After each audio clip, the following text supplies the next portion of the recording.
yàlla ñu jàpp ni sunu autorité yi ñi nga xamante ne ñoo faree ci banlieue bi pour man ñoom ñoo joué wul seen rôle mais bu ñu joué woon seen rôle dinañ xam ni que ni banlieue ay boroom xam-xam ñoo fa nekk ay nitu diine ñoo fa nekk ay kàngam ñoo fa nekk ñoo xamante ne Sénégal soxla na leen pour li nga xamante ne moom mooy développer réew mi mais malheureusement li ñu yàgg a seetlu mooy même boo dëkkee ci banlieue bi une fois nga am benn poste automatiquement li ngay njëkk a def mooy da ngay toog ji dem bàyyi banlieue bi te ñun nag ñu yàgg xalaat ni dañu war a bokk pas ñi dëkk ci réew mi wala dëkk ci dëkk bi comme ni ko gars yi di waxee dëkk ci dëkk bi baax na mais defar dëkk bi da koo gën ñun ñu ne pourquoi pas dafa am loo xamante ni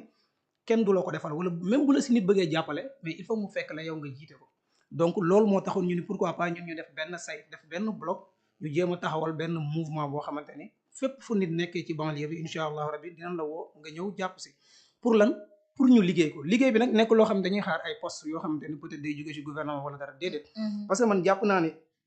lu mu bon war nañu mën a mettre en place ay activités yoo xamante ni dina dundal c'est-à-dire maanaam dina surtout si côté éducation quoi la wax dina jàppale ndaw ñi ba nga xamante ni xëy na bu ñu demee ba màgg loolu nga inculqué si seen bopp loolu nga xam ne def nga ci seen bopp dina permettre agression yeeg yenn dérive yi pour man duñ ci jëm loolu nag vraiment en grosso modo moo taxoon ñun ñu ni nañ taxawal mouvement boobu noonu jël tamit jub bi jox ko parce que li may wax rek jub bi encore une fois ci ñetti niveau lañ ko doon xool muy jub bi nga xamante ne nit ki foog mu jub ko ci digganteem ak boroomam ba pare ñun loolu la ñuy wër moo tax dañuy ut ressources humaines personne de qualité du n'importe quelle personne day ñëw rek ñu jël la noonu la ñuy ut muy jub bi nga xam ne nit ki da koy jub ci digganteem ak boroomam subhanahu wa taala te li may wax chaque jour loolu iman moo koy lal waaye tamit suñ paree ci loolu nit ki aussi tamit góorgóorlu ba jub ci digganteem ak boppam parce que am loo xamante ni du ma ni man jaara moo fi nekk du ma ko def bu ma wéetee man kese dama koy def déedéet mais damay def loo xamante ni même bu fi jaara nekkul sax maanaam bu fi jaara nekkee ak bu fi jaara nekkul yëpp man nii laay def loolu tàggat ci sama bopp pour jub boobu li may wax conscience moo ko lal waaye ñetteelu jub bi tamit également mooy li ma vis-à-vis ñi nga xamante ni ñun tamit dañoo taxawal mouvement bi ñoom ñu topp seen gannaaw ñun ni dañ leen di jiite ñu jéem a tamit jubal vis-à-vis ak ñooñu donc en grosso modo daal mun naa ni mouvement bi lii moo ko tax a jub muy booloo doon benn say fas yéene liggéey ñun ñi nga xamante ni ñoom ñoo faree ci banlieue bi bañ a xaar dara ci état wax dëgg yàlla bu ñu état nag fekk see alhamdulilah mais bu ñu fekk si wul également tamit ñun ñuy teg suñu activité boobu ba ëllëg ñu ciy am dara incha allah. macha allah nga nekk aussi responsable politique Pastef Kër Massar. nekk en même temps le président bu jub lan moo nekk ci taxawaayu jub si boppam biir Pastef. waaw non xam nga jub moom bokkul ak Pastef dara. c'est-à-dire que jub benn mouvement indépendant la. mouvement boppam la. man maa bokk ci Pastef parce que am na ñoo xam ñi ngi ci biir mouvement bi. ñoom ils sont apolitiques. am ñoo xam ñi ngi ci biir mouvement bi ñoom ñi ngi bokk beneen parti sax bu nekkul parti Pastef parce que li may wax encore une fois liggéey bi ñuy liggéey ñun c'est au niveau local ñun ci sunu localité moo ñor muy lan li nga xamante ni maanaam ñi faree ci banlieue bi naka la ñuy def ba joyante parce que li may wax rek aduna dafa il faut nit distinguer ñaar yi dafa am temps boo xamante ni boo ci tolloo c'est-à-dire que temps wu politique la mais dafa am foo xamante ni boo fa tollee engagement citoyen la laajatul politique léegi nag bu ma nee laajatul politique mooy sunu bépp divergence bu ñu mën a am dañ koy jël tegee ko na parce que nag ki bokk APR ki bokk Pastef ki bokk réew mi ak foo mën a bokk su fekkee li ngay woote dëgg la ci yow li la tax a jug lenn la muy naka ngay defee ba servir sa gox naka ngay defee ba servir sa askan te olof day wax ni ki bëgg fu mu fanaan ak ki bëgg ko wéttali te jël bunt bi fayal lampe bi waru leen mën a boole ñun loolu moo tax mouvement jub bi dañ ci woo ñëpp nekkul ku nekk parti Pastef kese li nga xamante ne ay activités yoo xam ne ñu ngi koy jéem a teg ak suñuy maigre moyen ñun ñoo koy def comme par exemple dinañ bàyyi jamono joo xamante ni nawet jot na ñu def suñu kéem kattan dajale ut ay moustiquaires dem yóbbul ko surtout daara yi parce que ñoom booy xool pratiquement si ñoom la gën a metti defoon nañ fi tamit activité bu mel ni par exemple ñu utoon lu met téeméeri ndongo c'est-à-dire que 100 élèves mais tamit ñi nga xam ne ay taalibe lañ ñu daal leen dugal néegu góor ba pare également suivi li ci am yépp def nañ ko ay consultation gratuite également yooyu dañ koy def waaye lu mel ni ay journée tamit seetal également yooyu dañ koy def mais yooyu yëpp tamit li may wax chaque jour bu ñu koy def ñun ak suñuy moyen bopp lañ koy defee xaaruñ si kenn ñun ñooy cotiser taaba benn par benn ba nga xamante ni dinañ am loo xamante ne xëy na peut-être dinañ ci mën a réaliser benn activité loolu vraiment ay activités yoo xam ne jot nañ ko mettre en place beneen biit muy dañu jàpp ni tey localité bi ñu nekk surtout man ma nekk au niveau de Kër Massar Sud il faut bu mbirum politique jàllee li may waxat ci engagement citoyen il faut man ma takku taxaw ànd ceeg ña nga xamante ni parce que bu kenn umpale ni élection locale yi passé dafa am loo xam ne daf ñu daloon muy que ni nekk nañ ci benn parti politique ñu dem ci benn coalition des fois dañ ñu doon pas exiger sax mais benn nit da doon taxaw ni moom dafa bëgg a jiite gox bi dafa bëgg a jiite localité bi ñun ñëpp boole lu ñu neex ak lu ñu naqari ñu dem ànd ak moom parce que lan la parce que dañu koo préparé wul woon dañoo jàppoon ni pare gu ñu woon ko dugg ci mais nag mu neex mu naqari gis nañ ci ay réccu yu baree bari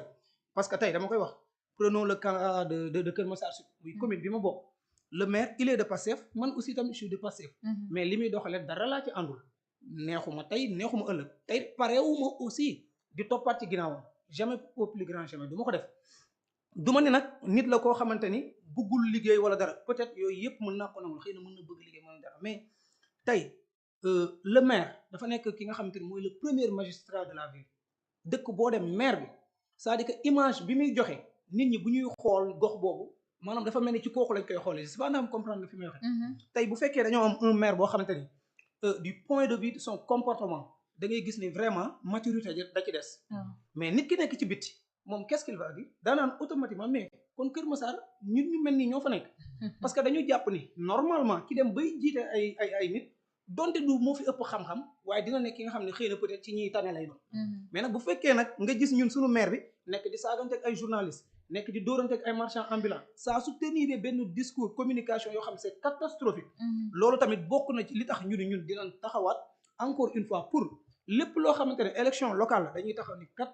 kenn du jóge fële ñëw di ñu maanaam di ñu tànnal ki ñuy jiite ñun ñooy xool suñu biir ki nga xam ne am nañ yaakaar ci moom ci côté comportement ci côté en tout cas mooy li may wax jub bi ci côté xam-xam vraiment buñ ko xoolee ba gis ko ci kenn ñu jiital ko donc mën naa ni mouvement bi également tamit pour bañ a nëbboo loolu mi ngi ci nekk di dox pour gën di massifier. d'accord Omar dégg nga li mu wax ci côté mouvement bi surtout élection locale yi nga xamante ñu ngi koy dëgmal. su ne maire sa xel war na am ci comme dara. waaye n'est-ce pas ñun ñëpp xam nañ ni Bilal Diatta la parce que gis nañu moom mi nga xam si ni moom moo doon am problème ak ki nga xam ni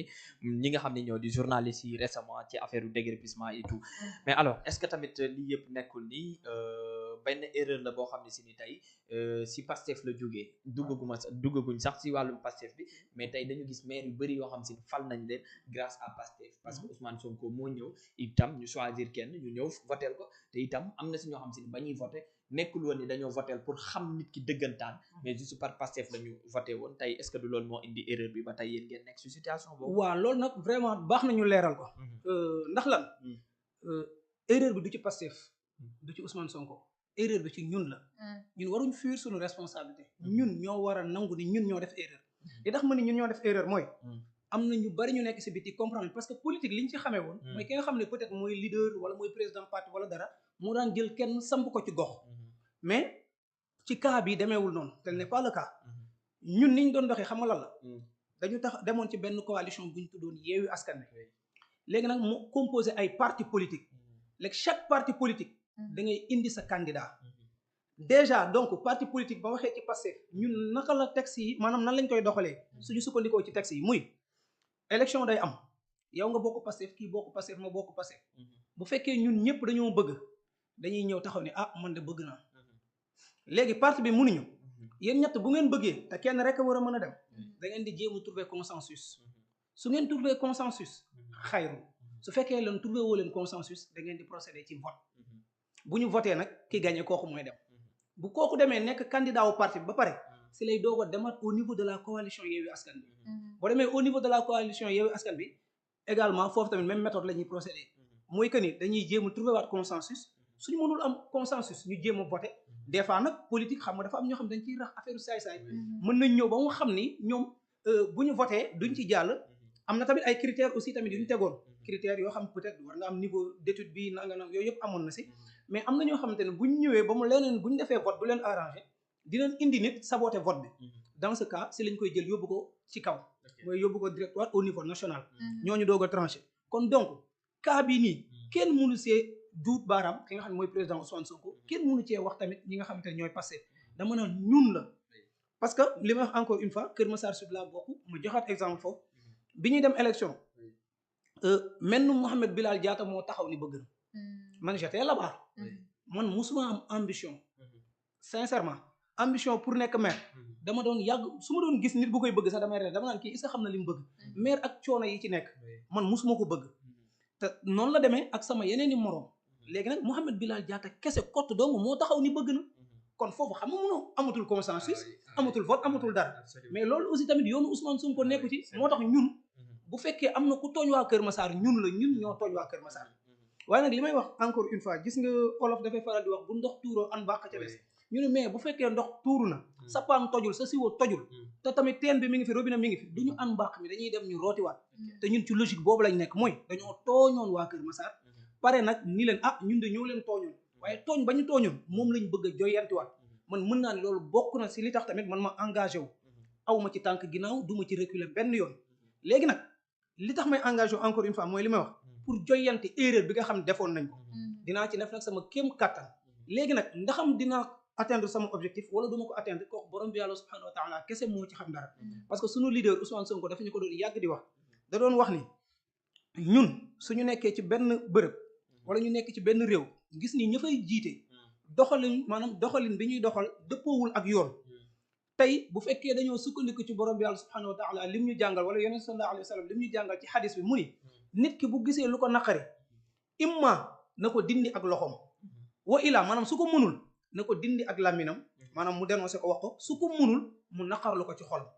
ñett yooyu la ñu yonent bi jàngal léegi nag ci ñett yooyu yonent bi di ñuy jàngal ñu nit également ci yooyu la ñuy ñëw jàpp nañ ne waras nañ koo mën a dindi suñuy loxo léegi nag li ñuy def comme li ñu Ousmane Sonko jàngaloon mooy lan mooy nañ poser ay acte nañu def ba ñëpp xam ni ñun kat bëggoon nañ joyante léegi nag bu élection jotee population bi ñoom ñooy xool ku leen doy su fekkee ne dañu voté laat kële ñun suñu jaan day wàcc ñu xam ne la ñu waroon def nañ ko donc ñun dañ ci engagé wu pas pour gagner forcément ni dina nekk maire mais aussi pour ñu won tout le monde que ni ñun bi jël suñuy responsabilité jotee jël nañ suñu responsabilité mais su ma déggee ni